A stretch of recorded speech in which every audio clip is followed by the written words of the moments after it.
पूरे हिमालय क्षेत्र पर क्लाइमेट चेंज का असर गहराता जा रहा है। वहां पर ग्लेशियर लेक्स की संख्या बढ़ रही है और इसके साथ ही ग्लेशियर लेक आउटबर्स्ट फ्लड्स का खतरा भी। इन सब पर बात करने के लिए मेरे साथ हैं Sikkim state disaster management authority के vice chairman doctor VK. Sharma.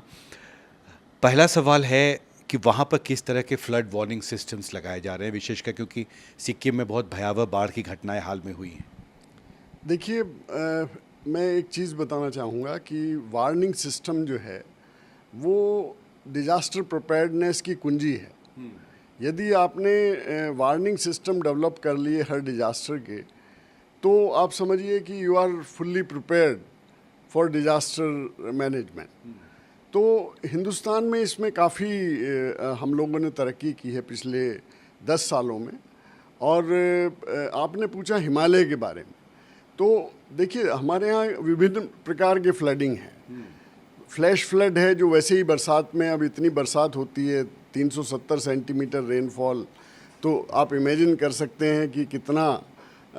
तो फ्लड वार्निंग तो एक तो इस तरह की वार्निंग हुई जो कि सेंट्रल वाटर कमीशन जिसको मॉनिटर करता है, आईएमडी उसकी वार्निंग देती है, येलो अलर्ट, रेड अलर्ट। तो वो तो देखिए उसमें परफेक्शन है और आईएमडी की तरफ से हमको पूरी ये सूचना मिलती रहती है कि आगे आने वाले आज के दिन और आगे आने वाले दिनों में क्या होने जा रहा है। आपने जो प्रश्न किया वो ग्लेशियर्स के बारे में किया, तो ग्लेशियर्स के बारे में भी हम लोग बहुत संवेदनशील हैं और कई सालों से, पिछले 10 सालों से हम ग्लेशियर्स की स्टडी कर रहे हैं। जो लोनाख लेक जिसमें अभी दुर्घटना हुई थी और इतना बड़ा डिजास्टर हुआ था 4 अक्टूबर 2023 को, उसमें भी हम लोगों ने जो है 2014 से एक्सपीडिशन भेजने शुरू किए थे। आपको मुझे बताते हुए बड़ा हर्ष हो रहा है कि अभी कल ही हमारी जो सेक्रेटरी हैं नम्रता थापा जी, उनकी अध्यक्षता में एक एक्सपीडिशन फिर लेक्स पे गया था। चूँकि अभी कई सारी लेक हैं जो कि जिनका वॉल्यूम बढ़ रहा है। जो ग्लेशियर्स हैं उनका नंबर नहीं बढ़ रहा है, ग्लेशियर्स लेक का वॉल्यूम बढ़ता जा रहा है। जो छोटी लेक है वो बड़ी होती जा रही है। और सिक्किम में भी करीब 5-6 लेक हैं जो कि जिसका वॉल्यूम काफ़ी बढ़ गया है। इसका तो 6-7 गुना बढ़ गया था, जो मैंने जिसकी मैं बात कर रहा था, लोनाख लेक की।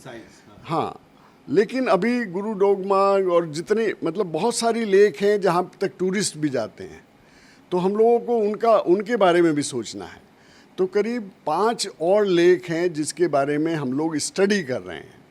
अब इस स्टडी में हम 2-3 चीज़ रखेंगे। एक तो ये है कि जो मोरेन है उसकी क्वालिटी क्या है, वो कितना पानी रख सकती है, उसकी स्ट्रेंथ पे बहुत कुछ डिपेंड करता है। इलेक्ट्रिकल कंडक्टिविटी और ये सारी चीज़, तो सॉयल स्टडी करना, मोरेन की स्टडी, उसके ऊपर पता लगेगा कि वो कितनी वहाँ पे संभावना है आउटबस्ट की। तो आप ये कह रहे हैं कि अगर हिमालय क्षेत्र में फ्लड वार्निंग सिस्टम्स को और कारगर बनाना है तो पहले आपको ग्लेशियर्स की साइज़, उनसे क्या खतरा है, वो किस दिशा और दशा में है, इस पर पहले प्राथमिक जानकारी की ज़रूरत है। इसी देखिए एनडीएमए का यही है कहना। अभी हमको सिक्किम को भी करीब 40 करोड़ रुपया वो देने जा रहे हैं और उस स्टडी का मतलब ये है कि आप पूरे ग्लेशियर्स का मैपिंग करिए, छोटे बड़े, फिर उनको चिन्हित करिए कि कौन ज़्यादा वनरेबल हैं, फिर उनकी स्टडी कराइए। जो साइंटिफिक स्टडी हमने शुरू कर दी है ऑलरेडी, बिना कुछ वो किए ही।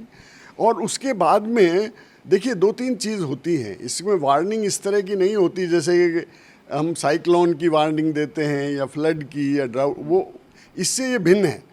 इसकी वार्निंग क्या होती है कि हम लोग ने अभी लोनाख लेक के ऊपर भी हमने सेंसर्स लगाए थे। हमने वहाँ पे जो है वेदर फोरकास्टिंग स्टेशन लगाया था। तो ऑटोमेटिक वेदर फोरकास्टिंग स्टेशन हमको बताता रहता था कि किस तरह का वेदर यहाँ पे है, कितना रेनफॉल हो रहा है, लेक के पानी के बारे में बताता है, उसके कितना उसमें बढ़ रहा है, घट रहा है। और जो सबसे इम्पॉर्टेंट है, वो फ़ोटो भेजता था जब भी कोई इस तरह की आकस्मिक कोई चीज़ होती थी, तो उसके फ़ोटोग्राफ हमको गैंगटॉक में मिलते थे। तो इस प्रकार की हम लोग जितनी भी इस तरह की लेक हैं उनके अंदर ये सारे के सारे सेंसर्स और इस तरह की सुविधा करना चाहते हैं ताकि हम लोग जो हैं फिर वार्निंग दे सकें।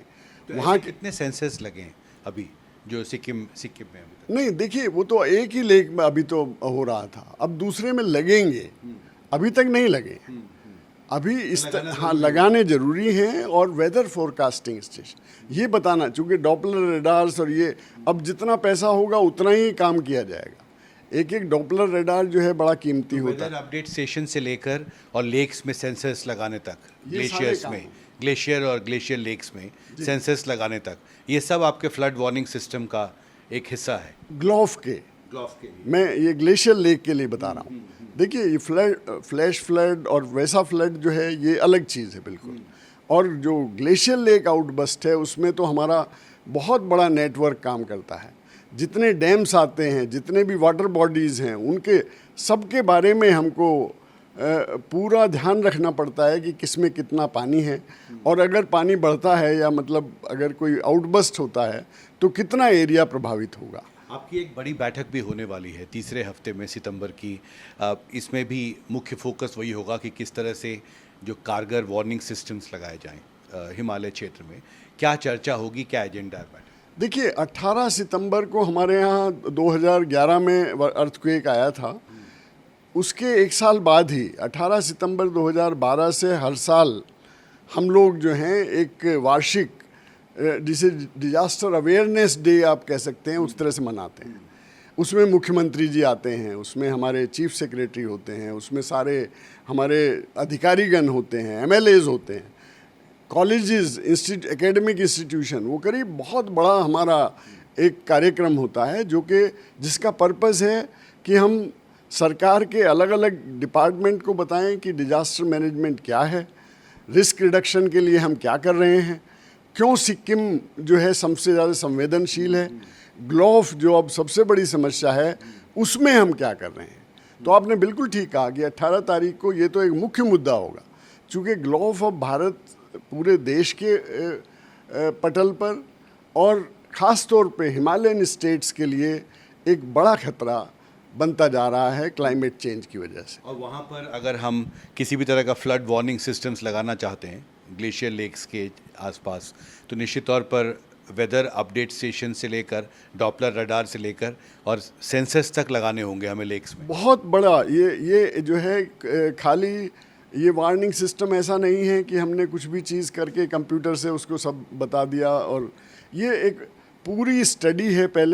पहले सारे ग्लेशियर लेक्स की स्टडी होगी, किस तरह से कहाँ ज़्यादा खतरा है, संवेदनशीलता को एड्रेस किया जाएगा, प्रायोरिटीज़ रखी जाएंगी, और जो इस तरह की लेक हैं जहाँ ये खतरा कभी भी हो सकता है उसमें हम लोग ये पूरे वेदर स्टेशंस करेंगे, उसमें जो है वार्निंग का इंतज़ाम करेंगे।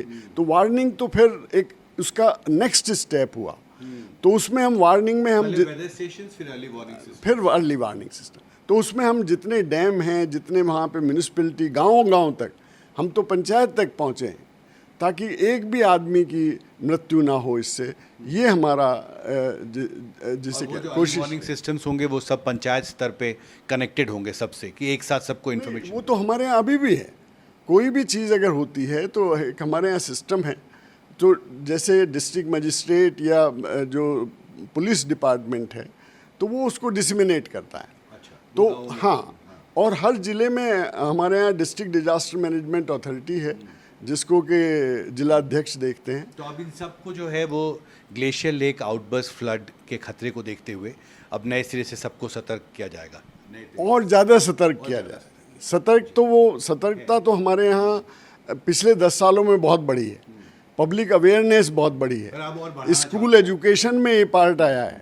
लेकिन अब हम इसको जो है, और ये अच्छी बात है कि हमारे जो पॉलिटिशियंस हैं, जो यंग एमएलएज हैं, वो सब इसमें इंटरेस्ट लेते हैं।